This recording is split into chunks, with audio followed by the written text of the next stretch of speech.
group of you a different era of history to research. And the question is, what impact did your era have on the modern world? So Sarah, your group has the ancient Greeks. Ravi, you've got the Romans. And Danny's group gets, yes, a bit of a challenge for you. You get the Middle Ages. Some even call it the Dark Ages. Boring. See how you get on. Yes, miss. So, Sri, yes, you get the Renaissance.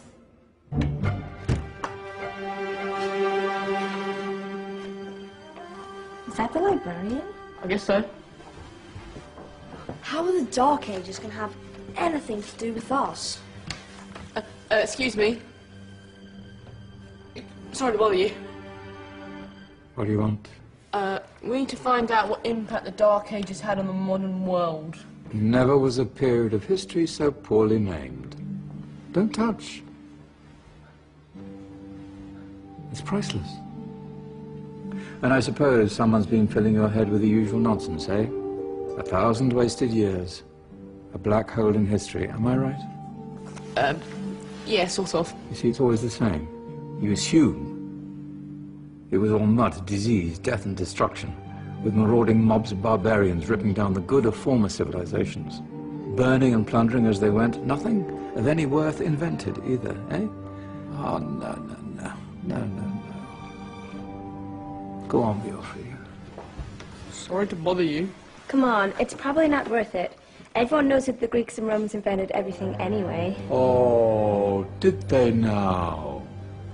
And you're sure about that, are you? You know, I might just have something for you. You seem to be up to the task. I suppose I could... Follow me. I've got just the book for you.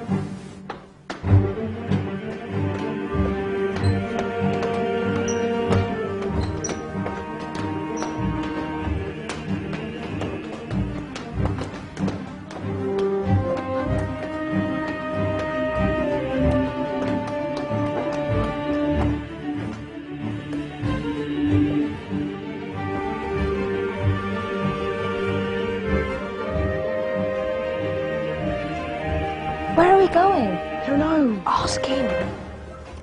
Excuse me. Where are we going? From darkness into light, my young friend. From ocean onto land, there are things you should know. Oh, yes, indeed. Yes, indeed.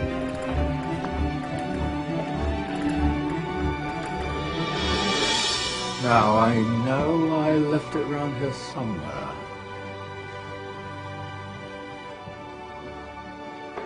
Ah! Here it is. Now, take a look. If you dare.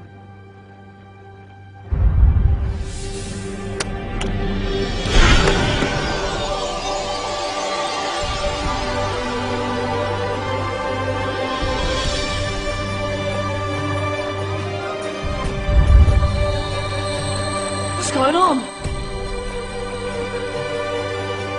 Welcome to the Dark Ages, or as it should be known, the Golden Ages. Who are you? I am Al-Jazari, engineer and ingenious inventor. I thought you said this was the Dark Ages. It doesn't look very... dark. That's because it's all a matter of perspective, my soon-to-be illuminated friend. Of course, there are parts of the world that weren't dark at all, but in a civilization that stretched from Spain to China, the golden rays of discovery and invention shone over everything. What civilization? The Muslim civilization, my young friend. Through scholars and scientists of various faiths, some of the most important discoveries known to man were made at this time. Discoveries that drew on knowledge of the ancients, but have more connections with your modern world than you could possibly ever imagine. Like what? Well, all sorts of things.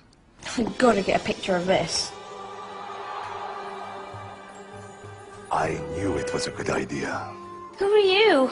Allow me to introduce Ibn al-Haytham, a great scientist whose ideas led to the invention of the camera. You invented the camera? I laid the foundations for modern cameras by explaining how our eyes work. I found a way of projecting an image onto another surface through a small hole in a dark room, later called camera obscura. Think of all the things that evolved from this discovery. Cameras, cinema, all share the same principle. Cool. Look out below! Who's that? That's my good friend, Abbas ibn Farnas, who gazed up to the heavens, passionate in his belief that man could fly. Whoa. Indeed, he dared to dream about flying 1,000 years before the Wright brothers.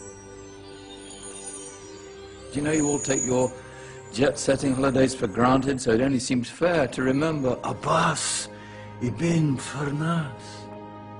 Stand by. I'm ready for takeoff.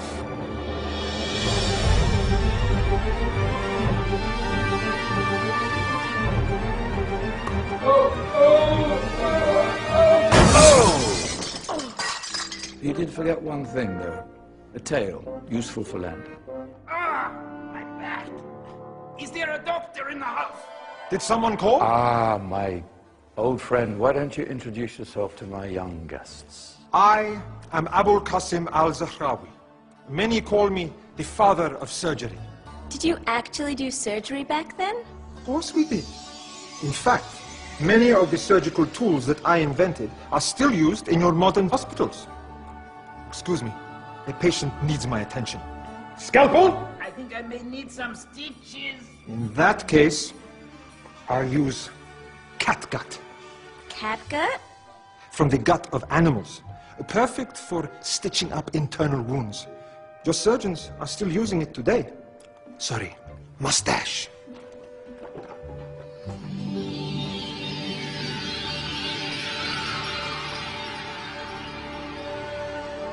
Who's she? That's Maryam al-Astrolabi, one of the many brilliant women of her time. She made sophisticated astrolabes. Astro what? Astrolabes. They show the sky and the stars on a small flat plate you can hold in your hand. Think of them as ancient calculating or timekeeping devices. Today you have your watch, your compass, satellite navigation, helping people and explorers travel the world. Science at its brilliant best. And all these things were developed during the Golden Ages. No, that's just the tip of the iceberg. There were thousands of other inventions covering all areas of life, and in the years that followed, their influence spread across the whole of medieval Europe. So you see, it wasn't so dark after all. What about you? Me? What did you invent? Well, I don't want to be big-headed, but I made some groundbreaking advances in engineering. I suppose my most significant discovery converted rotary motion into linear motion using a crank and connecting rod. It's essential in pumps and engines. In fact, I've no idea how the Industrial Revolution could have happened hundreds of years later without such a device. Not that I ever get the credit I deserve. But my crowning glory was my amazing time-telling machine, my legendary elephant clock.